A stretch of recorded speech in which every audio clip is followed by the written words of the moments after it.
Good morning बच्चों। आज का हमारा टॉपिक है पास्ट परफेक्ट टेंस। इसकी क्या पहचान होती है इसके विषय में देखते हैं।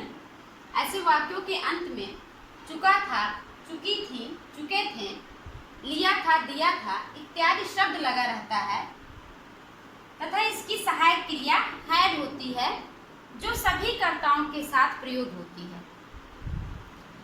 अब बच्चों अफर्मेटिव सेंटेंस को ट्रांसलेट करके देखते हैं कि किस प्रकार से इंग्लिश से हिंदी में हम पास्ट परफेक्ट टेंस को ट्रांसलेट कर सकते हैं। जैसे एग्जाम्पल,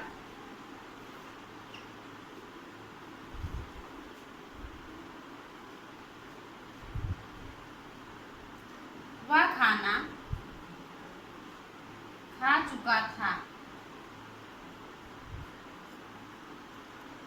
वह खाना खा चुका था। इसका अफर्मेटिव सेंटेंस है। इसका एक नियम है अनुवाद करने का, उसको पहले देखते हैं।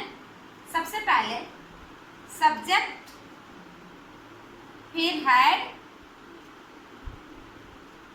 फिर मेन वर्ब,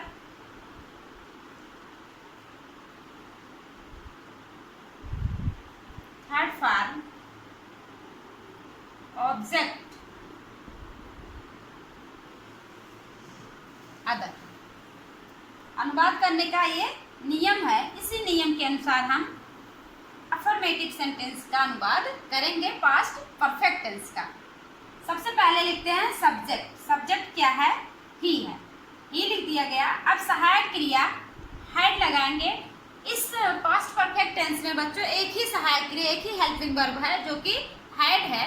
ये सभी कर्ताओं के साथ, चाहे वो सिंगुलर नंबर होगा चाहे वो प्लूरल नंबर होगा, किसी भी कर्ता के साथ हैड का प्रयोग किया जाएगा। तो चूंकि यहाँ पे हैड है, हैड के साथ हम ही के साथ हम क्या लगाएंगे? हैड लगाएंगे। ही हैड, मेन वर्ब का third form, he had eaten. अब लिखेंगे ऑब्जेक्ट, ईटन दी फूड। इस प्रकार से हमारा ये जो सेंटेंस हुआ वो ट्रांसलेट करके कंप्लीट हो गया। अब दूसरा हम देखते हैं निगेटिव सेंटेंस।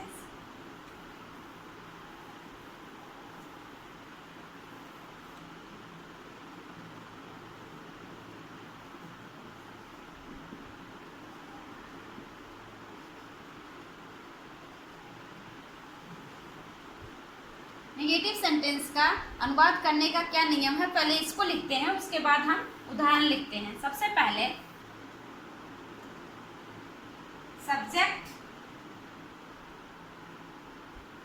फिर हेल्पिंग वर्ब, उसके बाद नॉट, मेन वर्ब का थर्ड फॉर्म,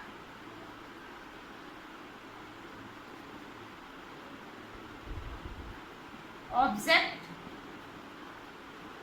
अदर। एग्जाम्पल जैसे वह खाना नहीं खा चुका था।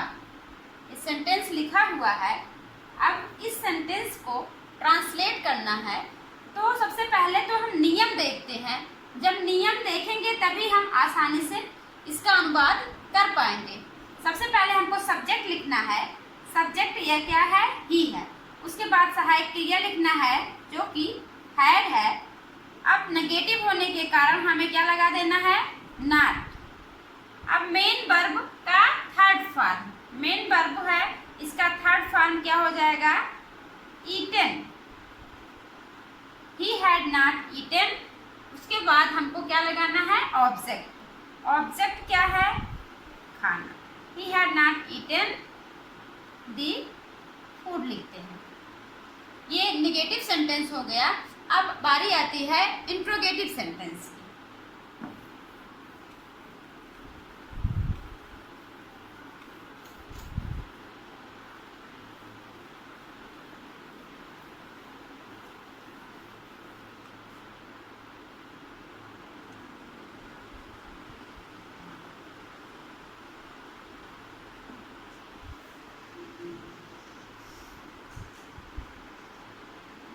Interrogative sentence.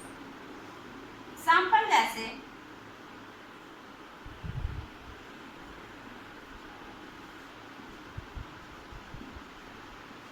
क्या हुआ, खाना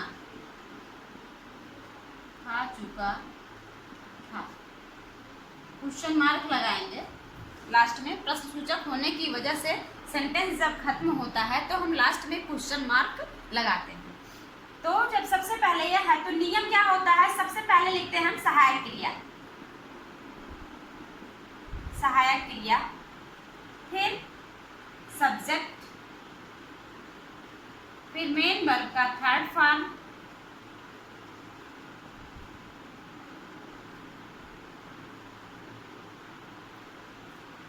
ऑब्जेक्ट,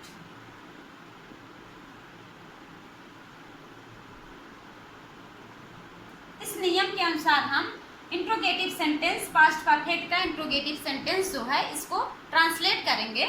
जैसे सबसे पहले सहायक क्रिया लगाना है तो सहायक क्रिया इसमें हैड होगी, क्योंकि एक ही सहायक क्रिया है, चाहे सिंगुलर नंबर का सब्जेक्ट होगा चाहे प्लूरल नंबर, किसी भी प्रकार से किसी भी नंबर में सब्जेक्ट जब कोई हमारा होगा हम सहायक क्रिया हैड का प्रयोग करेंगे। जैसे सहायक क्रिया सबसे पहले लगाएंगे तो क्या हो जाएगा, हैड। अब सब्जेक्ट लिखते हैं, सब्जेक्ट क्या है, he, had he, main verb का third form, had he eaten, क्या हो गया, ईटन।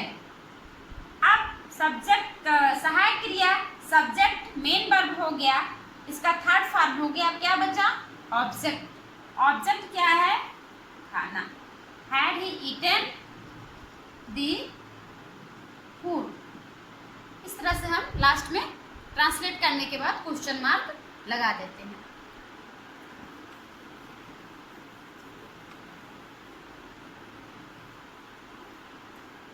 कभी कभी बच्चों कुछ इस प्रकार के सेंटेंसेस भी आते हैं पास्ट परफेक्ट टेंस में, जैसे डॉक्टर के आने से पहले मरीज मर चुका था, या पुलिस के आने से पहले चोर भाग चुके थे। इस प्रकार के सेंटेंसेस पास्ट परफेक्ट टेंस में आते हैं। तो इस प्रकार का अनुवाद, इस प्रकार के सेंटेंसेस का किस प्रकार से हमें अंग्रेजी में करना है इसके बारे में देखते हैं एग्जाम्पल लेकर के। जैसे एग्जाम्पल है,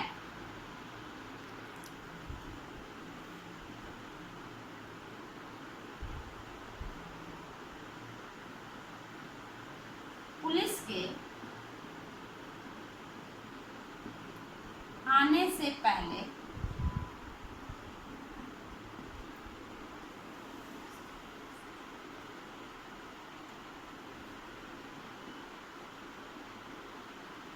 चोर भाग चुके थे।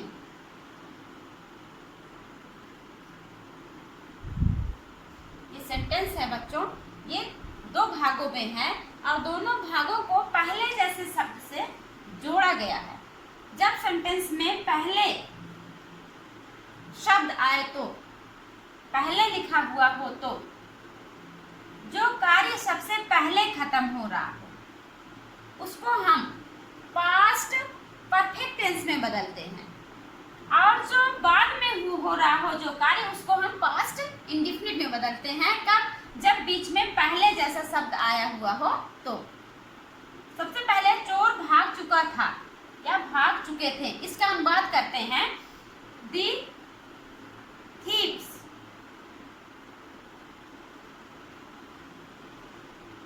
thieves had run away। The thieves had run away। Past perfect tense में इसका अनुवाद किया जाएगा कब, जब पहले शब्द लिखा होगा तब, और कार्य सबसे पहले खत्म हो रहा होगा। The thieves had run away। और दूसरा जो सेंटेंस है इसको हम पास्ट इंडेफिनिट में चेंज करेंगे। पास्ट इंडेफिनिट के अफर्मेटिव में चेंज करने के लिए मुख्य क्रिया का सेकेंड फॉर्म लगता है कब, सब्जेक्ट के साथ। तो क्या लिखते हैं, बिफोर लगाते हैं, बिफोर द पुलिस केम। दूसरा है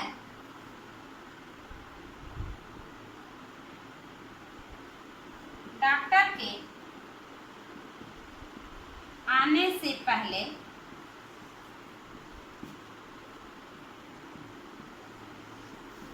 मरीज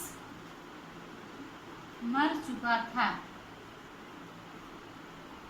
इस प्रकार के वाक्यों को सबसे पहले हम यहाँ से शुरू करते हैं। जो कार्य पहले हो रहा है वहाँ से हम सेंटेंस को ट्रांसलेट करते हैं। कब? जब ये शब्द लगा होता है तब, पहले शब्द लगा हुआ है तब। मरीज मर चुका था, इसको किस में चेंज करेंगे? पास्ट परफेक्ट टेंस में हम चेंज करेंगे। सबसे पहले लिखते हैं the patient had died before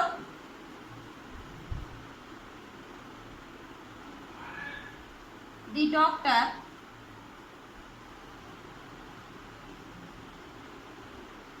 came.